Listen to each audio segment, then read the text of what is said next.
One of the things that was kind of unique about Silk and Snow, and it was by accident, is that we grew organically. 2019 was kind of like the DTC apocalypse. A lot of our competitors at that time, they were acquiring customers at a more expensive pace than they were getting back from the acquisition. We learned a lot in that time frame and how to do things right and how to grow a sustainable and organic business. 2017, 2018, a lot of the digitally native businesses, they started with just one category and being very much focused on a digital channel. What all of us found over time is that we're actually just retailers and it's a multi-channel approach. It's likely not one category that you can be successful in. It's an aggregate of a lot of categories.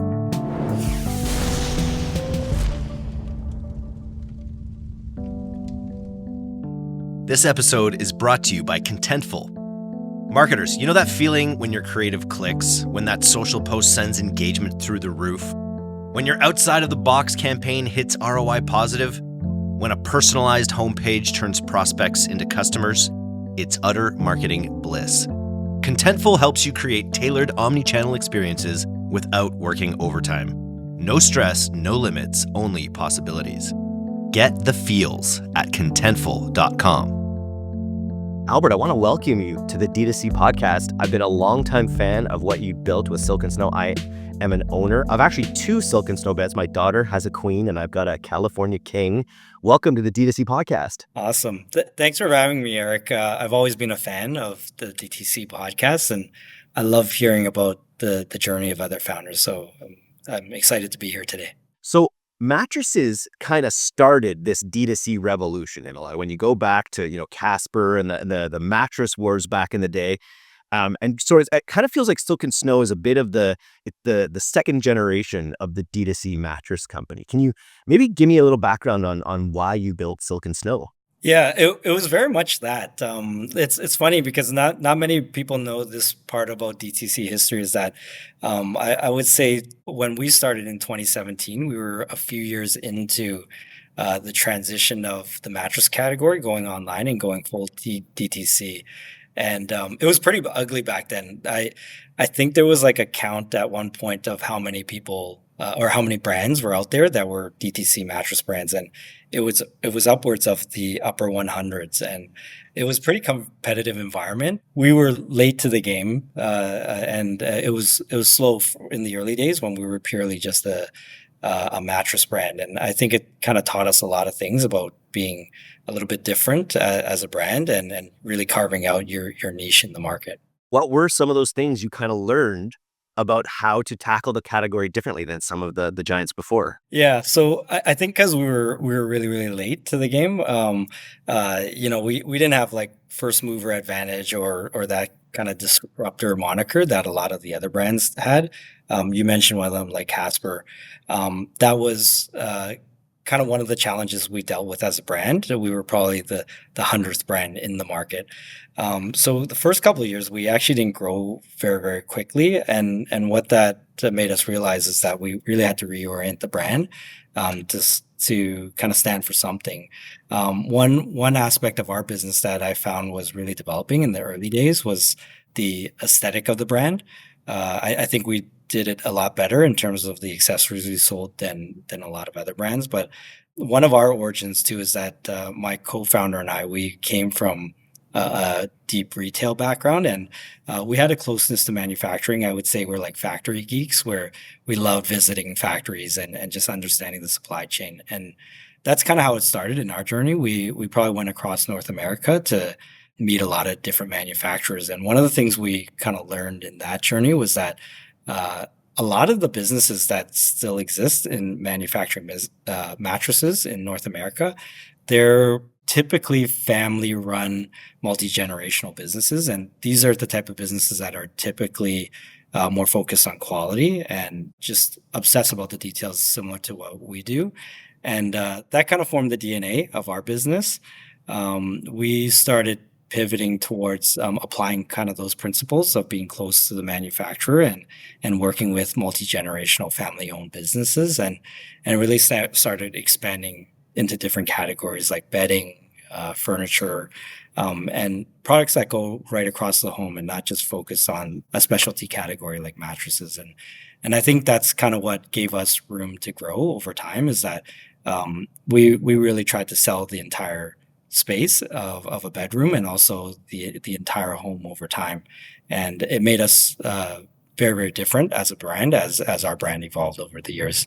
More of a homewares brand than just specifically like a raw mattress company. Right. Yeah, and I think that made I think even the purchasing journey for a lot of the customers a lot more interesting. Like a lot of people consider buying a mattress like a very much like a grudge purchase where it's very functional in nature. You're solving a pain point. But I think when you look at buying products for your home, like if you're looking at home decor or any type of home goods, it's usually more of an aesthetic purchase or one that's more personalized. So we found that to be something that we could lean into a lot more than sticking to the typical approach of selling it within the mattress category. And I want to dive into that more because your purchase experience is sort of the gamified nature of hitting different thresholds. And often when people are furnishing homes, they're not just thinking about a mattress. I like that you use the term grudge purchase, where it's just like I know this is something I have to spend on. I'm going to spend so many hours for the rest of my life on this thing. So I might as well make sure like I bite the bullet, buy something good now. But before we dive into that, I want to go back into your background a little because I read a little bit that you grew up in sort of the garment world with your mom being a seamstress. Is that kind of what informed you being a factory addict? Yeah, actually, I kind of flew past that question, but when we started our business, we were looking at a lot of different possibilities of what we would start. And like personally, I kind of grew up in the '80s, so my mom worked in the garment industry when it was thriving in Toronto. And when we started looking at different models, there was a lot of things we could have done, but one of the ones we fell in love with was just the mattress industry. And it was kind of by accident because when we visited factories, we had to kind of understand the entire supply chain. So that included foam pourers, people that made coil springs, but also the textile industry. So we found a pocket of a thriving textile industry that still existed within Toronto, and that really reminded me of the days of when the garment industry was thriving, and was kind of a cool bit of history that still survived in Toronto. And when we saw it, we kind of fell in love with the concept of local manufacturing and still having access to heritage manufacturers that made really well built products. Can you talk a little bit about the supply chain? Like what goes into the making of a mattress? And is it actually mostly a local supply chain that you built out? It is. It's obviously nothing that you would like. It's a much smaller scale than you would find in Asia, but I think the supply chain here they have all the components to make 100% Canadian made product. So I think typically within the mattress category, you need fabric, you need foam, and you need coils. And all three are made locally in Toronto, but they also have quite a healthy supply chain across North America. And that's one of the things that I found because it's such a large product. It's been difficult for a lot of manufacturers to really diversify offshores because so much of it has to be close to the end assembler.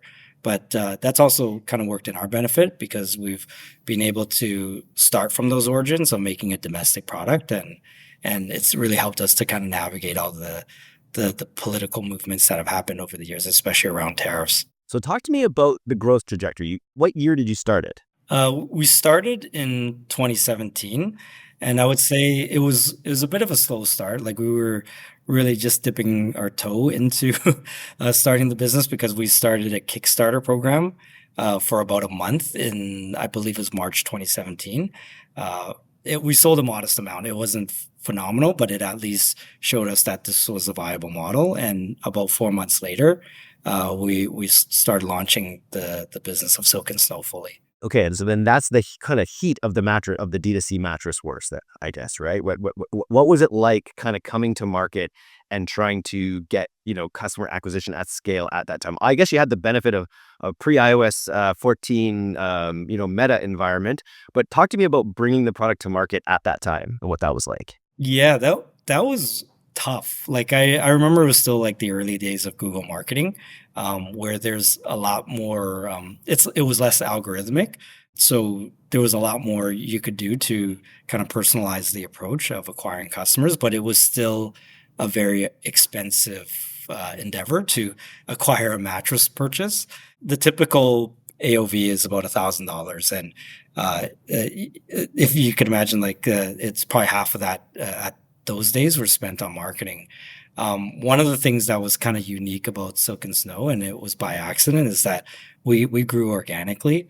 So we didn't have the benefit of spending a whole lot of money in acquiring customers. And I think 20, like within the first 2 years of our business, I think 2019 was kind of like the DTC apocalypse where a lot of businesses in our space were trying to IPO, and they kind of realized that the economics of marketing a mattress was not exactly what people thought. So a lot of our competitors at that time, they were acquiring customers at a more expensive pace than they were getting back from the actual transaction of the acquisition.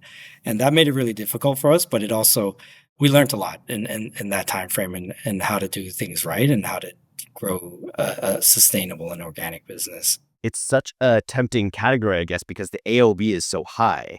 But I guess that gets negated when you're going against so many other high AOV competitors. And I guess that's probably what pushed you guys into this sort of like broader category approach where you're moving away from the transactional purchase of a mattress towards the lifestyle that you can build with Silk and Snow's whole lineup of products. What was your first category that you went into outside of mattresses? You're right, Eric, because I find all of us, like in the mattress card category, started in the same place of offering one product within the category, and trying to drive growth through the high AOV.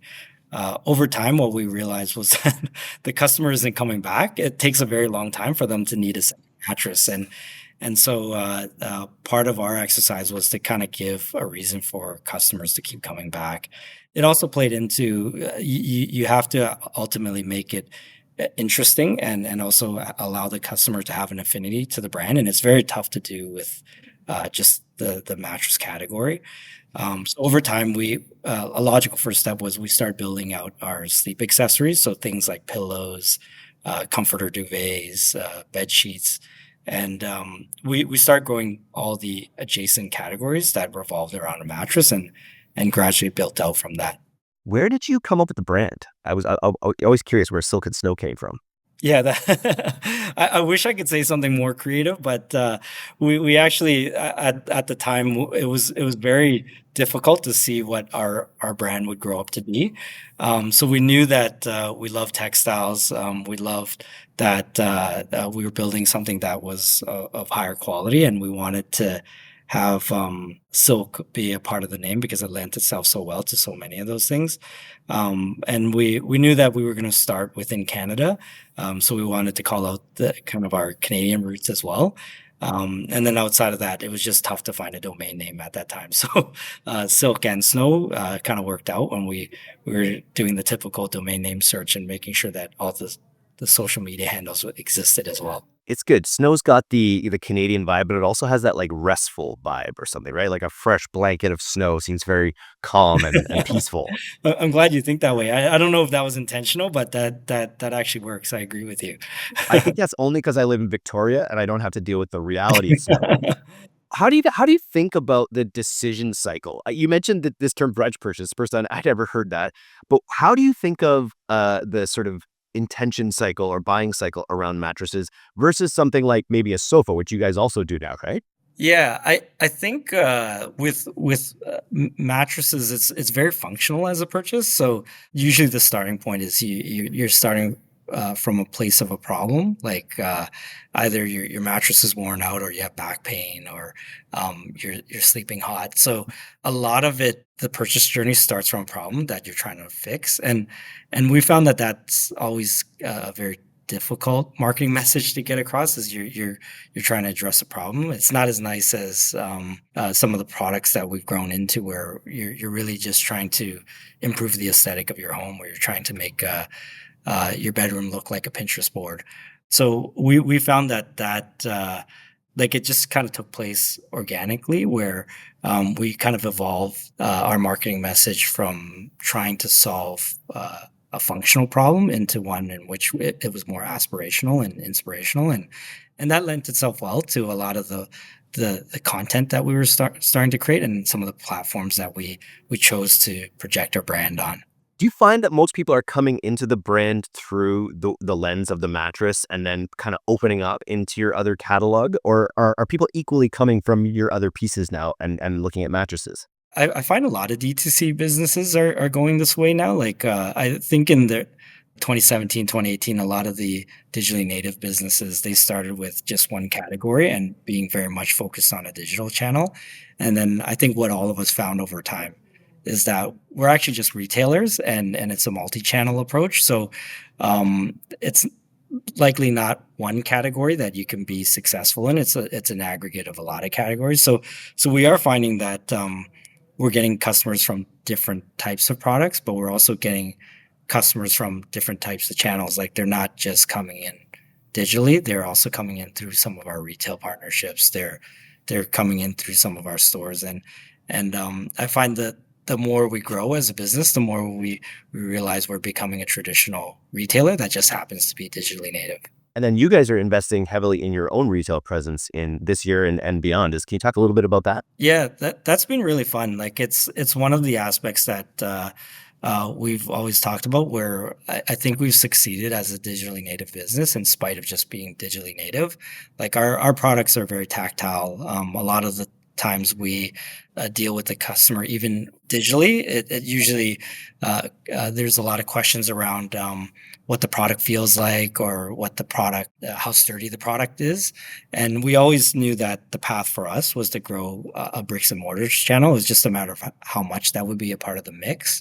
We opened our first store in 2023. So that was about 3 years ago. And we felt it was a bit of a test and kind of like a low risk entry into bricks and mortar. That went incredibly well. Our first store was in Ottawa, and that's still one of our best performing stores today. In the last year, we've kind of gone through this aggressive path of opening more bricks and mortars. We just opened up our Summerhill location in Toronto as of this weekend, and so it's been our 10th store. So we've opened about 9 stores in the last year, and that's been our 10th store today. What's your biggest learning about moving that aggressively into your own retail? It's definitely tougher to scale operationally. Like with digital, you could pivot, you could change marketing messages or pricing on the fly. But with bricks and mortar, it's really tough. Like we've found that you've got to get the underlying infrastructure right first. Everything from kind of distribution to warehousing to even just how you manage the experience within the store. It's easy enough to find. Oh, it's not easy enough, but it's easier to find real estate. But to open up at a pace where your experience is in keeping with all the other stores that you have, and also the online experience is very, very tough. And just a lot of planning goes into it as to where you can support these. Like, how strategic are you about where each store goes? We're pretty strategic in that I think what we have the benefit of is that like our because we have digitally native roots, everything is data driven. We know exactly where our customer is coming from, and we often let online dictate where our market is and what sells in those markets and what works. And so we've definitely had the benefit of data and opening up markets. And when you layer that in with just real estate opportunities as they come up, it becomes a much more easier exercise. We've been with other retailers the starting point was bricks and mortar, and then you don't have the benefit of the amount of data that we have. And I found that that's helped a lot in our journey to grow bricks and mortar. Where are you guys in your journey to? Because obviously you've got a huge presence in Canada. I assume you're selling in the U.S. as well. What's that mix like right now, and how much more of a market do you think you have in the U.S.? Both markets have been good, but I would say it's a very different journey. Like we typically like to say we're about 3 to 5 years behind within the U.S. market than we are in Canada. It's still a very sizable portion of our business, but it's just such a bigger market than what we have in Canada. We've been able to grow our brand in Canada a lot faster, and a lot of it has to do with just competition and closeness to our supply chain because it started in Canada. But I think it just takes a lot more investment and time to build a brand in the US, and we have been taking our time. We've definitely had a much more mature customer base within Canada, where we've been able to test the market and really open up on bricks and mortar. And I think when we look at the US, it's we're happy with where we are, but we would say that we're probably 3 years behind from where the Canadian side is. Brand building is always such an interesting exercise. I come from, like, performance marketing agency where at times the performance world has felt at odds with the branding world. And like, how do you think of brand building? Maybe as you've done it in Canada, is it just really a combination? Like, I know bricks and mortar must obviously have a big impact on people's perception of the brand. Obviously, just getting people experienced with the brand, getting more and more of your different kinds of pieces in people's homes helps establish that brand. Anything else, like, about how you think about brand building for a brand like Silk and Snow in Canada? Yeah, I don't know if it's a fair question because I think I'm more like you in that I come from performance marketing roots as well. Like I like numbers and probably I lean on the rest of the team for the creative aspects a little bit more in brand building. But one of the unique things about Silk and Snow is because we started in the mattress category, we've been highly focused on just getting that lower funnel right.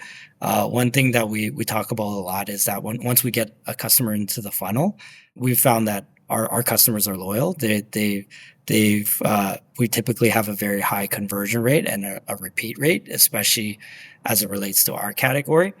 And so we kind of went through this journey where we went bottom up, where we focused on once we got the traffic to come to our website, it was a much easier exercise to get them to convert. But then we kind of went through the phase of trying to get traffic into the website, and that is really a journey of building a brand and brand awareness. And so I would say that, like in the Canadian side, we've been uh, little bit quicker at that in building a brand awareness. But I found that it's always better to build from the bottom funnel up, and that's kind of been our approach to growing the Canadian market, at least. It definitely worked for me. I've owned two beds, and I got bedside tables. I got a couple lamps. I got my bed linens. And it is like, once you're in that environment, I think the website does such a good job of both, like, exposing you to all the different kinds of products, but also, like, not necessarily gamifying, but building these other products into the purchase process in in a dynamic way where you're getting your bedding kind of bundled in for free. Can you talk a little bit about your bundling strategy on the website and how that's worked out? Yeah, but bundling is quirky as it relates to the mattress industry. It's like one of those necessary evils that we have to deal with because I think mattresses are really a special what I think the industry considers like a specialty retailer. A lot of the competitors we compete with on the mattress side, they only sell mattresses. So they've had the ability to throw in a lot of value in other products as an offering rather than compete on price, which has worked for them. For us, we like to sell everything and really help our customers really round out their home, and so. It's kind of been a mixed bag for us in terms of to sell a mattress. The customers expect bundling, but at the same time, we've built our entire business on giving our customers optionality to build out their home, and they like mixing and matching products that we have, like either bedding or sleep accessories or furniture. So we've used it in very specific ways, but we also like just giving our customers the ability to pick what they want, and so it's kind of been a mixed bag. And then one of the things that customers can pick, based on my ChatGPT notes here, so you can correct me if it's wrong, basically replacing bundles with it, like a planting initiative via Veritree. And according to ChatGPT, it saved $1.3 million and planted 30,000 trees. Is that true, first of all? Yeah, yeah, that's definitely true. It's actually been a fun little journey. Like I kind of mentioned, it was like a necessary evil. So what we found is that giving bundles is sometimes uh, giving a consumer a lack of choice and something that they might not want. So we found that to be a little bit off brand. We also found that a lot of our customers who focus a lot more on sustainability and thoughtfulness and what we offer, they don't want offering of getting more. They just want something thoughtful and optionality. So we thought it was really on brand to partner with another organization that was dealing with a problem that was very relevant for the last few years, which is tree planting. We actually our first program was to plant trees out in Williams Lake, BC, which is probably close to your area, and it's really resonated with our customers. And we were really surprised that a lot of customers, they were willing to give up their free products in replacement of just getting something that was a little bit more socially and conscious and mission driven. Did you find that had any impact on long-term AOV or customer behavior or loyalty offering something like that?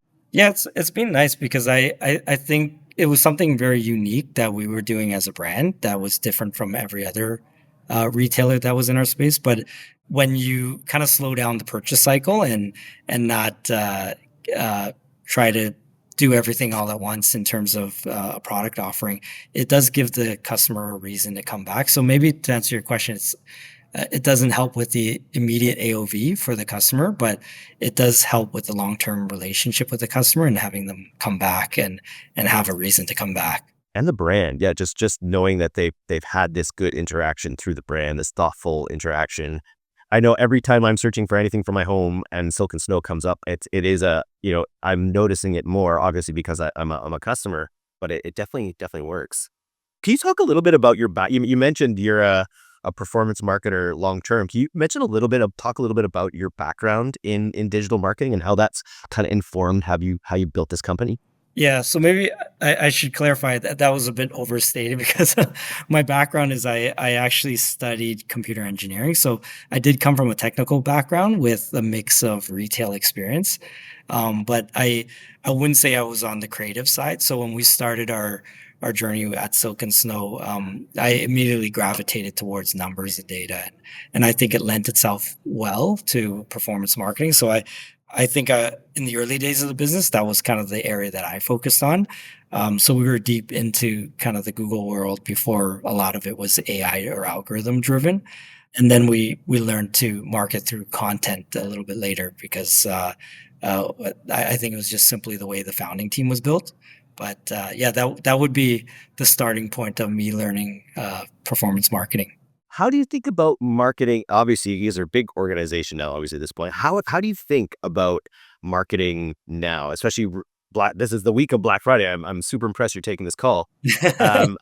How do you guys think about your marketing mix right now when it comes? Are you guys still very Google heavy, a lot of social media as well? Oh, we've definitely diversified our media mix. Like I think at least the 2017 version of Google when we started was very much high intent, low funnel.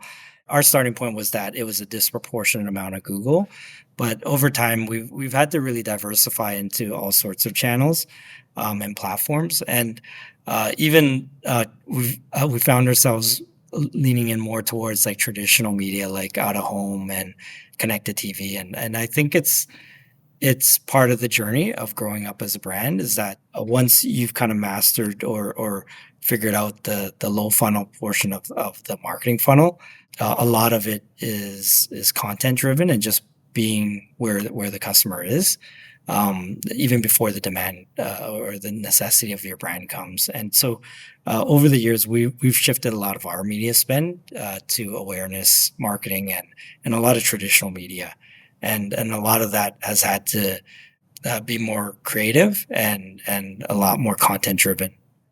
I haven't seen your top of funnel stuff, and I'm always interested because I come from this performance marketing world, and all of the platforms will take all of your money if you're focused on bottom of funnel. They will spam that bottom of funnel, and your ROAS will look good in the platform, but you may not be bringing enough new eyeballs. So you mentioned a bunch of different things there. Can you maybe give me either a campaign or a traffic, so one of these platforms or a specific campaign that you felt was really effective at driving top of funnel actual awareness into the Silk and Snow world?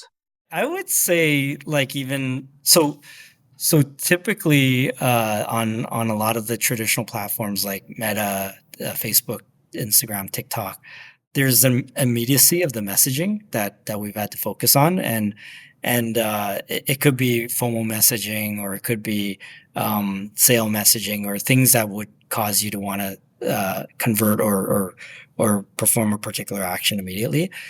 We've tried to over time move away from that, because I think it's good for performance marketing, but terrible for brand.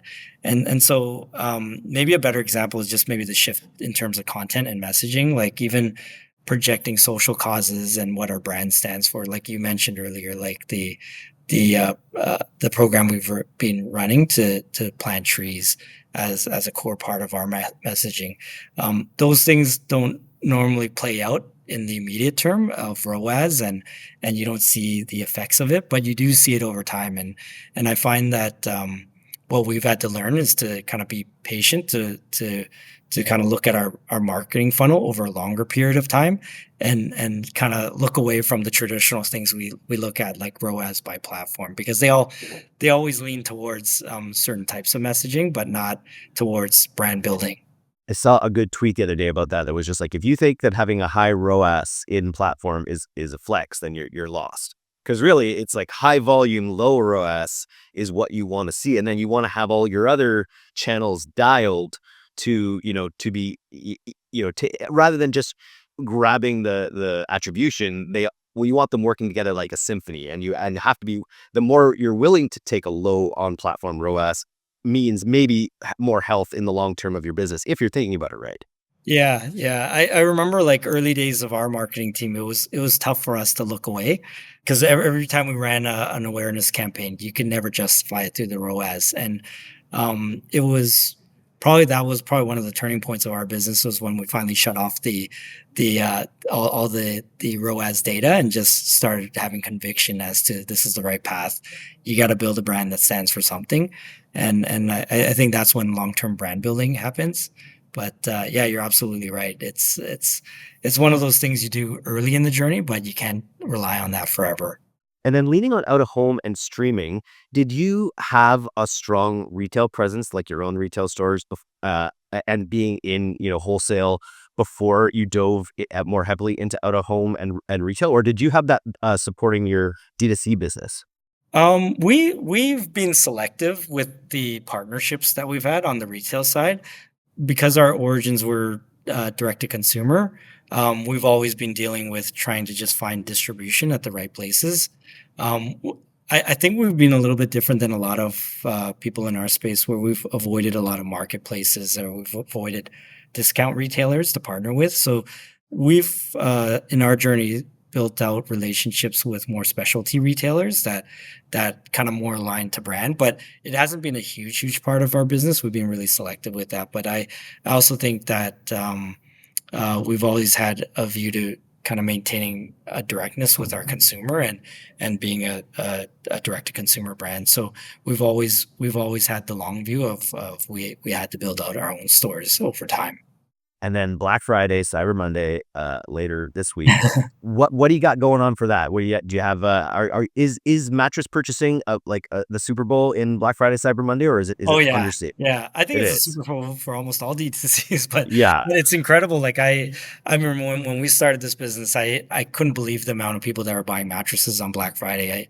I would have thought that would be the last category you worry about, but yeah, it's huge for us, and I think it's because it's such a considered purchase that people have time to think about it and wait, and it's not something you need immediately. But I'm certain right now, like the funnel's building, and people are making their lists, and they're going to make their decision on Black Friday. So that's typically like a really big day for us. And then how do you handle discounting? Because our journey of consideration for our customers takes weeks rather than days, we try to give more time to our customers, and communicate our Black Friday promos a little bit earlier. I think it's even more important for big ticket purchases like sofas or furniture products and mattresses. So we try not to have like flash sales or things that only appear for a few days, and then we try to have an extended period. But I find a lot of retailers are moving in that direction, anyways. I think one of the most interesting things about a mattress purchase is when it comes to your home in a seemingly impossibly small box. weighs so much more than you think it should. And then it's this whole experience, I think, when we buy one of these mattresses. What's been maybe the most challenging aspect of scaling out your fulfillment and your returns across North America? I would say that even on the fulfillment side, we've tried to stick to that model of fitting everything into a box. It's like been pretty crazy what we've been trying to fit into a box. So the latest is our sofa, but we've tried to apply that across all products, and it works well on the way out to the customer, but it doesn't work as well sometimes coming back. But yeah, we it's been an issue, but I found over time as you get scale and the distribution grows, then also our distribution network grows. So we have been able to be more sensible with our returns. Like I'd like to think we do a lot better job of taking back product when for whatever reason it doesn't work out for the customer than marketplaces like Amazon or Walmart or what they do with products when they return. Over time, we've been able to kind of build out our partnerships with charities that could make use of the products or give it a second life. We've also gotten better at just taking back product that is resellable. Certain goods are, especially hard goods. So yeah, it's been a real journey, but I think that that kind of stuff it was really hard when you started, but over time it just gets easier and easier. And then what metrics, as CEO, are you tracking most closely today at the size of your company? And how's that evolved since your early D2C days? That definitely not ROAS anymore, but it's hard not to look. But I do find what we look at quite a bit is just the repeatability of the customer. I think early days you're just fighting for survival, like any other startup would. So you're constantly looking at how to acquire a customer as cheaply as possible. But for us, the customers, like our customers are now coming back and they're growing up. It's been 8 years in the business, and they're coming back for different reasons, and you're starting to see that journey. So, what we've been focused on a lot is just seeing what the customer does on their second or third purchase with us or more, and that's been really interesting for us. And I imagine the sofa has been a big part of that because it's like you have all these other products, but you have probably mattresses are your flagship, whereas sofas are another flagship in a way, right? They're not accoutrement. They're this whole other destination thing that people are coming to you guys for. How has the sofa launch happened around April or this year? Is that right? Yeah, I think it was summertime this year. I should know this, but I think it was the summertime in June. But yeah, it was very recent, and yeah, each product launch has been really interesting because I find as we continue to launch more products, it's gotten easier, and what we found is that there is an affinity with our customers and just buying Silk and Snow products. So it's less about needing a sofa and more about we've launched something new again, and the customers just want to keep seeing that. That's been really different. It's taken a while for us to get there, but it's been fun because it just allows the team, especially the product team, to be a lot more creative and in what they can dream up of next for Silk and Snow. Speaking of what's next for Silk and Snow, do you have any resolutions that you've made from what you've learned in 2025 about how you want to do things in 2026? Um, oh, that's a good question. I don't know. Like I'm still like in Black Friday mode, and then shortly Yes. after this Boxing Day mode. But A um, Canadian specialty is Boxing Day. I can't believe Americans don't have more boxing. Is it yeah, it starting makes to so much break into America? It was like made for America. Yeah. I think maybe one thing in our journey, like especially with the stores, like it's been uh, more and more remote as we open up stores. So the people element has been really different. Like we're very used to growing as a small team, and then as we grow, we're still all in one place. But we're definitely as a team a lot more split up these days. And so maybe New Year's resolution, like not so much a resolution, but one thing we value a lot is just people and culture on our team, and how do you maintain that as you grow, especially if you're in different geographies. So that's probably one of the focuses that we've really thought about as we continue to expand out our bricks and mortars and looking into 2026. I'm just looking. You do have a store in Vancouver. How's that one going? Oh, it's fantastic. I actually, it's it's so far my favorite store. So it's we opened that last week in the Granville neighborhood, which is kind of like Furniture Row. If you're looking for furniture Mhm. in Vancouver, and it's been an interesting area because we've been trying to open that store up for the last 2 years. So it's been really heavily anticipated by a lot of our customers, but even the neighborhood as a whole. Like we when we opened it last week, it was fun to watch like the community come out and support us. A lot of them are people that live in that area, and there's been an equal mix of people that have traveled really far just to come see us in a bricks and mortar form. So Vancouver's been a good market for us, but it's also been very uniquely one of our favorite stores in terms of where we've always wanted to be. And then we could got this earlier, I guess, but congrats on the exit. You guys exited to Sleep Country Canada. I'm thinking of That's right. the jingle, of course. Why would you buy a mattress anywhere else? Talk a little bit about maybe how that's gone, and then I think it's probably been one of those acquisitions that's been very successful for both parties. Has it been like how has it affected the culture at all being acquired? No, I think it's been really successful, and I think part of that is because our expectations were very much aligned and our interests were very much aligned when we decided to partner together.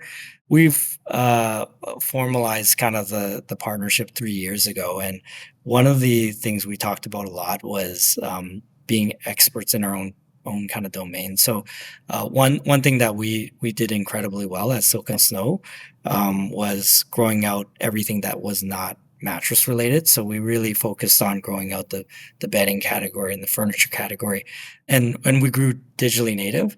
And one thing that we really needed help on was just growing our bricks and mortar channel, and that was one thing that Sleep Country was incredibly good at. And I think that's when the partnership is best is when you have different strengths and you're very different in the right ways, and so it's been a really good partnership. Obviously, like there's always topics that come up, like the differences in culture, maybe the differences in the DNA of the businesses that were built, but outside of those differences, we've been able to operate very independently, and we've been encouraged to kind of grow within our own path, and it's been a really healthy relationship. We've learned a lot on both sides, I would say, and yeah, this is the third year, and it's probably going faster than planned. We're on our 10th store, which we've gotten a significant amount of help with. The Sleep Country family. So it's been really rewarding as a journey. Are you gonna get a jingle? Or are we post jingle now? Our brand's Oh not no. coming up with fun jingles Well, anymore? this is where culture is very different. I think Sleep Country loves their jingles and radio, and it's interesting because as marketers, we haven't run that. Sleep Country hasn't run that jingle for maybe 7 or 8 years now, but everyone still remembers it. So when you think about awareness, like that's like the ultimate awareness play. But I don't know, being different in different areas, we have never run a successful radio campaign. So Okay. we're nervous to get back into it, so no jingle for us yet. And you have to be careful because you want to be a lifestyle brand, right? You don't want to be a mattress warehouse or, Yes. you want to be something that people are very happy to have all around. But I don't know. I still think there's room for a jingle. So that's my If you advice. come up with one, shoot it my way, I'll consider. Okay, well, I'll be down Suno this afternoon coming up with a nice AI jingle for you. Albert, thanks for coming on the podcast today. This was really cool. If people want to follow your entrepreneurial journey, do you recommend they follow you on LinkedIn? Are you active on any of these platforms? Yeah, you know what? I'm terrible at that kind of stuff. But I would say my most active social profile would be on LinkedIn. But if anyone goes on it shortly after this podcast, they'll notice that I haven't posted in like a year. But I do respond and connect with people on LinkedIn quite a bit.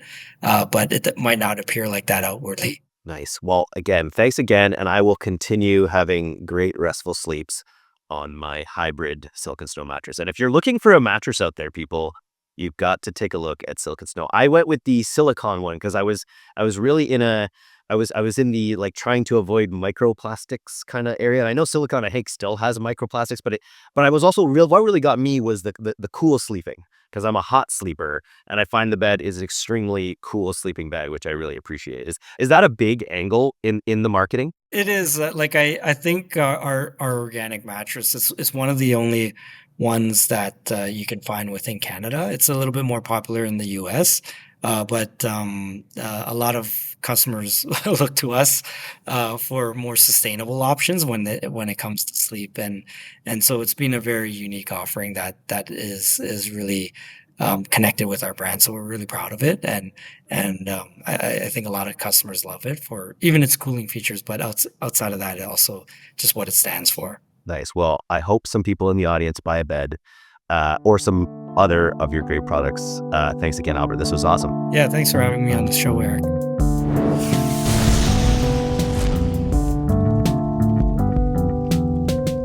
Thanks so much for listening to today's episode. If you're not a subscriber to our newsletter, you can do that right now at directtoconsumer.co. I'm Eric Dick, and this has been the D2C Podcast. We'll see you next time.